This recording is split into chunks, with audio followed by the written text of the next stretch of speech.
All right, so where is this all leading?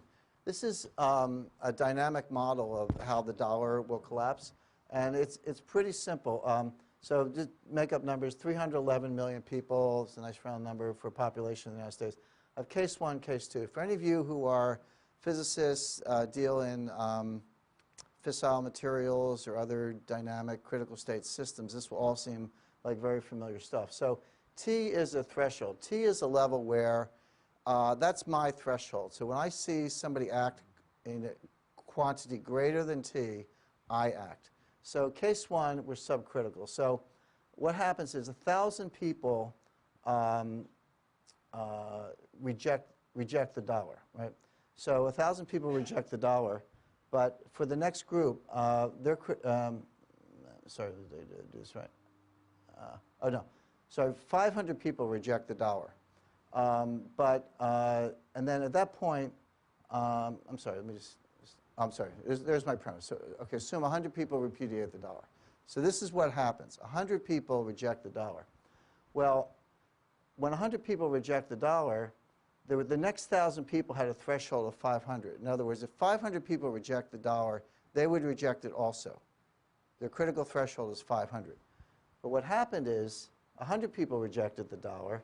It wasn't 500. It fell below the critical threshold. So nothing else happened. That phenomena died out right at that level because that number is less than that number. Now, let's change it.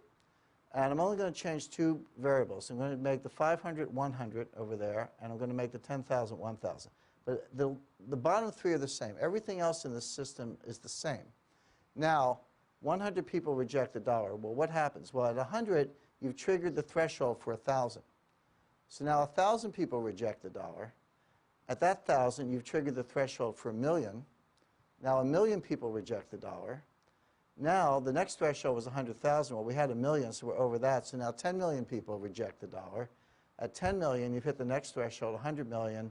The next threshold was 50. We crossed that with 100, so 200 million people. In the aggregate, the entire population of the United States rejects the dollar. This is exactly like you're in a movie theater, and 3 people get up and they run out. You say, that's odd.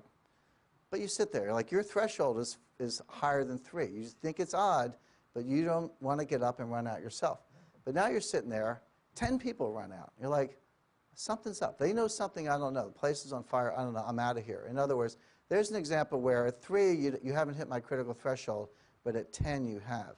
So it's exactly like everyone running out of a crowded theater. It's exactly what happens in a chain reaction. You know, a 35-pound block of uranium in a cube is pretty harmless. You'd have to eat it to get sick.